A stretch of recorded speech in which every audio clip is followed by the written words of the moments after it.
만나서 반갑습니다. 저는 리서치 본부를 맡고 있는 오태동입니다. 다시 한번 인사 올리겠습니다. 보통 NH투자증권이 포럼을 하는 날 시장이 좀 안 좋은 경우가 많았는데요. 오늘 미국 물가 때문에 다행히 시장도 좀 괜찮고 날씨도 좀 괜찮네요. 저희 리서치 연간 전망 포럼은 올해가 26번째입니다. 1998년도부터 저희 선배님들이 시작을 하셨고요. 그 전통이 지금까지 이어지고 있고요. 때로는 호텔에서도 하고, 코로나 기간 동안에는 온라인으로도 하고, 그리고 오늘은 저희 회사 강당에서 타운홀 미팅처럼 하고자 해서 여러분들을 모셨습니다. 저희가 고민하고 있는 몇 가지 화두를 던지고 구체적으로 애널리스트 분들께서 그에 대한 답변들을 좀 드릴 계획에 있는데요.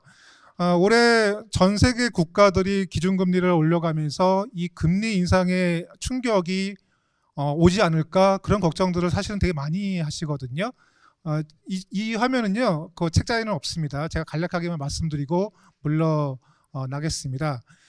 그나마 좀 다행이라고 이제 판단을 할 것들은 주요 선진 국가들의 그 경제 성장률이 주요 선진 국가들이 발행하고 있는 국채 금리보다는 높아요.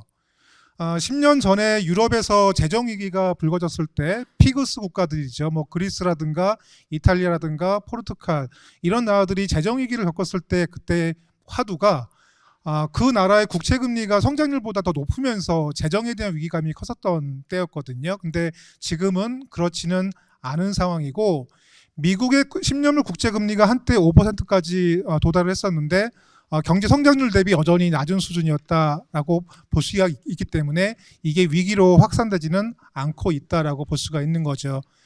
맨 오른쪽 화면 보시면은 다 아쉽게도 대한민국은 금리가 경제 성장률보다 더 높습니다.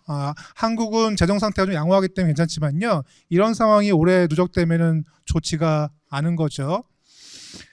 올해에 이어서 내년에도 국가 간의 글로벌 경제 블록화는 지속될 것이다라고 저희는 바라보고 있고요.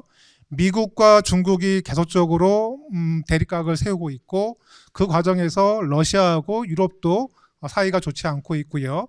미국의 영원한 우방이라고 생각했던 사우디아라비아조차들도 이제는 더 이상 미국의 말대로 순순히 움직이지 않고 있는 상황들입니다.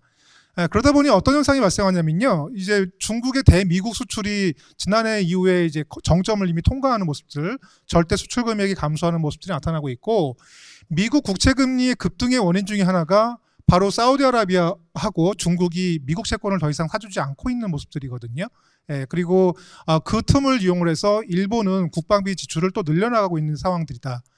무슨 말씀인가 하면은 우리는 지난 20년 동안 세계화라는 키워드 아래서 가장 효율적인 방법으로 살아왔는데 정치적인 이해관계 때문에 그 효율성보다는 정치적인 논리가 더 중요해졌고 그 과정에서 비용이 상승하고 있다는 거죠. 그 비용의 상당 부분들이 미국 국채 금리에 또 녹아서 저희를 많이 압박을 했던 경우도 있고요. 이러한 상황들은 저희가 볼 때는 그동안에는 변수가 아닐까 했는데 이런 것들이 이제 상수화되고 있는 모습을 보이고 있어서 여러분들께서 투자 전략을 세우실 때도 이런 부분들이 앞으로도 계속 이어질 것이다라는 전망을 하시면서 전략을 세우시는 게 좋지 않겠나 이렇게 생각이 들고 있고요. 올해 미국 GDP 대비 재정 지출, 재정 적자가 8% 정도까지 갔었죠. 생각보다 미국 경제가 강했던 요인을 이제 미국의 재정 적자 요인으로 꼽거든요. 올해 같은 경우들은 지출보다는 감세 효과가 더 컸죠. 언제까지 미국 재정 지출이, 재정 적자가 이어질 수 있을 것인가 이런 걱정들도 하게 되거든요. 마치 배터리가 어느 정도 닳았는데 예상치 못하게 보조 배터리가 계속 붙어있는 양상들 이런 부분들도 내년에 우리가 고민해야 될 변수다라고 볼 수 있겠고 마지막으로 아직까지 전 세계는 이 고금리에 따른 이자 비용들 각국의 특히 미국을 중심으로 한 긴축에 따른 어찌 보면은 비용을 지불하지 않았다라고 이제 볼 수가 있는데요. 여기 차트 보시면은 마지막 차트가 되겠는데 주요 국가들의 가처분 소득 대비 원리금 상환 비율이거든요. 공격적으로 금리를 올린 미국이 어찌 보면은 이 DSR 비율이 제일 낮아요. 반면에 한국이라든가 캐나다라든가 미국 밖에 있는 나라들이 DSR 비중이 높기 때문에 만약에 문제가 생기면은 미국보다는 미국 밖에서 먼저 균열음이 나올 가능성이 높다, 이런 생각들을 하게 됩니다. 내년에는 그런 일이 벌어지지를 않기를 바라고요. 그런 과정에서도 대신 우리는 또 기회도 또 찾아야 되는 상황들이고, 그래서 그런 것들에 대한 생각들을 저희 애널리스트 분들이 담아서 오늘 발표를 드릴 예정입니다. 내년도를 계획하시고 전략을 세우시는데 많은 도움이 되셨으면 좋겠습니다. 이상 마치겠습니다.